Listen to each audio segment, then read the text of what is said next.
বাংলাদেশের পাসপোর্ট দিয়ে তো ইসরায়েলে আসা যায় না। আমি কিভাবে আসলাম? আমি নিশ্চয়ই নেপালের পাসপোর্ট দিয়ে এসেছি, নিশ্চয়ই ইন্ডিয়ার পাসপোর্ট বানায় আসছি। এরকম অনেকে কমেন্ট করছিলেন। তো আজকে আপনাদেরকে দেখাবো কিভাবে আমি বাংলাদেশের পাসপোর্ট দিয়ে আসছি। তো এটা কিন্তু আমার পাসপোর্ট, আর এখানে আরেকটা ইসরায়েলি পাসপোর্ট আছে। অনেকে আবার বলতে পারেন যে আমি মিথ্যা কথা বলতেছি। তো যাই হোক, এটা হচ্ছে আরেকজনের পাসপোর্ট আর এটা হচ্ছে আমার পাসপোর্ট।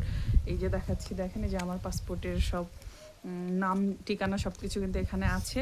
আর এখানে কিন্তু আমার ভিসা, এই যে ইসরায়েলের ভিসা, এই যে দেখেন এখানে স্টেট অফ ইসরায়েল লেখা আছে। আমার কিন্তু একটা ভিসা না, আমার কিন্তু তিনটা ভিসা আছে। যে দেখেন এই যে আরেকটা ভিসা, তারপরে এটা হচ্ছে আমার নতুন ভিসা। তিনটা ভিসা কিন্তু আমার ইসরায়েলের।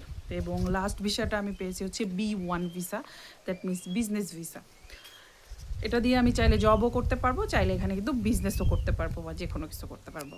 এখন আপনারা যারা এগুলো নিয়ে অনেক কমেন্ট করেছেন উল্টাপাল্টা, তাদেরকে বলবো যে না জেনে কথা বলবেন না। আর এই পৃথিবীতে অসাধ্য বলে, অসম্ভব বলে কিছু নাই।